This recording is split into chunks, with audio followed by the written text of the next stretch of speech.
안녕하세요. 세상 여기저기를 열어보는 해부왕입니다. 오늘은 100일을 넘긴 일본 불매운동의 효과로 인해 극우파 일본인들이 한국에 보내는 유화 제스처에 대해 해부해보겠습니다. 일본이 한국에 대한 수출 규제와 한국의 지소미아 종료 결정 등으로 양국 관계가 냉각하는 가운데 얼마 전 아베 총리가 국회 본회의에서 한국은 소중한 이웃이라고 발언해서 화제가 된 바 있습니다. 역사인식이나 배상에 대해서는 해도 벼락 없었지만 아베 총리의 입에서 갑자기 한국에 대한 유화적 발언이 나온 것은 예상 밖의 일이었습니다. 이것을 100일이 넘도록 계속되는 한국의 일본 불매운동의 효과로 보는 사람도 많은데요. 한국에 대한 수출 규제로 일본의 반도체 소재 및 장비 회사들이 돌이킬 수 없는 피해를 입은 가운데 일본을 방문하는 한국 관광객 숫자도 반 이하로 줄어들며 회복될 기미가 없기 때문입니다. 이로 인해 일본 지방 경제가 입은 타격은 엄청납니다. 한편 한일 관계 냉각에도 불구하고 한국을 방문하는 일본인 수는 증가하고 있었습니다. 9월에 발표된 한국 법무부의 통계에 의하면 6월에서 8월까지 한국을 방문한 일본인은 89만 6천 명으로 전년 동기에 비해 13.6% 증가한 것이죠. 이에 대해 일본의 유명한 혐한 정치평론가 다케다 츠네요시는 최근 갑작스럽게 자신의 트위터에 이런 발언을 남겼습니다. 한국에서는 아직도 맹렬한 일본 때리기와 일본 불매운동을 하는 모양이지만 일본에서는 한국 때리기도 한국 불매운동도 없다. 지극히 냉정하고 어른스러운 대응이다. 7, 8월에 방한했던 일본인은 8% 증가했고 일본인은 불고기도 먹고 김치도 먹는다. 성숙한 국민성이란 바로 이런 것이다. 그리고 뒤를 이은 트윗에서 혹시 한국에게 사과할 것이 있다면 그건 일본이 지난 세계대전에서 졌다는 것이다. 이겼었으면 조선전쟁도 없었고 남북분단도 없었다. 모든 조선인은 지금 일본 국적을 갖고 있었을 것이다. 일본이 패배했기 때문에 조선인은 불행한 길을 걷게 되었다. 기대에 보답하지 못한 채 패배하고 말았던 것은 면목없는 일이었다고 생각한다. 라고 했다네요. 그런데 다케다 츠네요시가 누구냐고요? 일본 불매운동이 시작할 무렵 한국 사람들은 일본 맥주가 없으면 생활이 안 돼. 일본 맥주를 수출 금지하면 3일 안에 불매운동이 끝난다. 고 한 일본 사람 기억하시나요? 바로 그 사람입니다. 다케다 츠네요시는 메이지 천황의 반개 후손으로 할아버지는 731 부대 소속 장교이자 1964년 동경올림픽 때의 일본 올림픽 조직위원 회장, 아버지는 2020 일본 올림픽 조직위원회 회장입니다.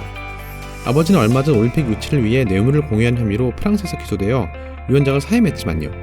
본인은 게이오 대학 법학부에서 헌법으로 무려 박사학위까지 취득했다는 인간인데요.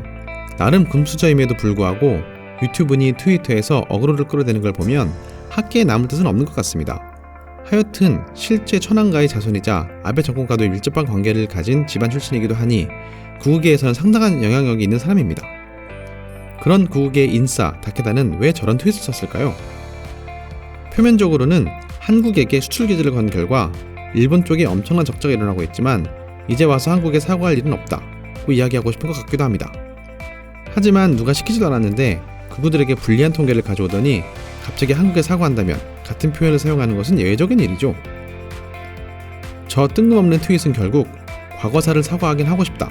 지난 태평양 전쟁 때 우리 일본 제국의 시민으로서 조선적을 가진 너희들이 위안부도 하고 증용공 노릇도 하며 충성을 다했는데 우리가 전쟁에 지는 바람에 그 충정에 보답하지 못했다. 미안하다.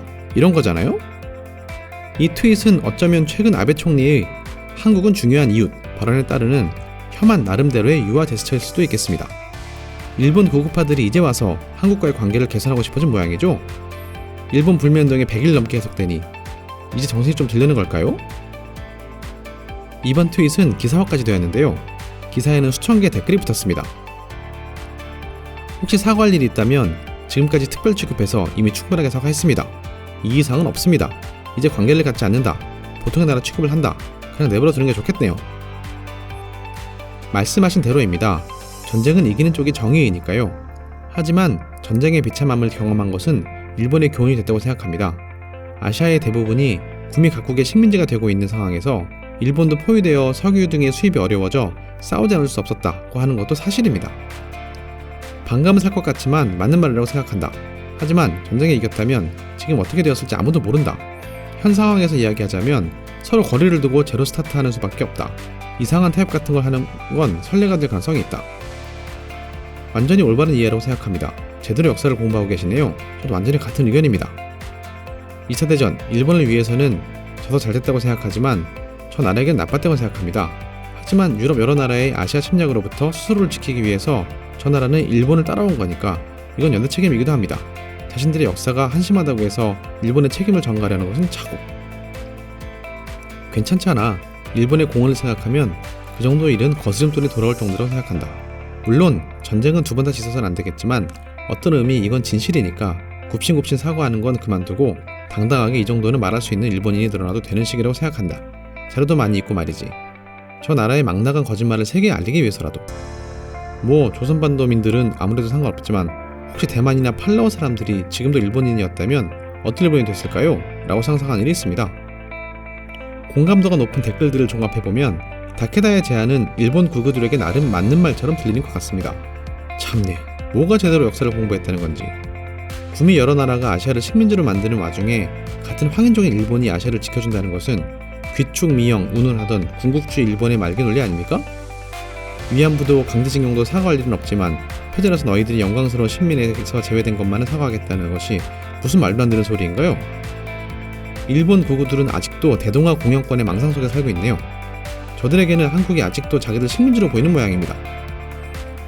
처음부터 조선반도에 살던 사람들 및 왕실조차 일본 정부에게 지배받는 데에 동의한 적이 없었고 식민지 경영에서는 일본인과 조선인 간의 차별이 만연했었는데 말이죠. 일본인과 조선인이 한민족이라는 일선 동조론, 내선일체, 운운도 결국 그간 차별하던 조선인들을 일본의 전쟁에 동원하기 위한 구호에 부르고 있었다는 것. 한국 사람은 전혀 잊지 않았습니다. 하여튼 이 혐한꾼들 사과하겠다는 자세를 보니 완전히 정신을 차리려면 아직 멀은 것 같네요. 불매운동을 100일이 아니라 100년 정도 더 하고 싶어지는 해방이었습니다. 지금까지 들어주셔서 감사합니다. 좋은 하루 보내세요. 안녕.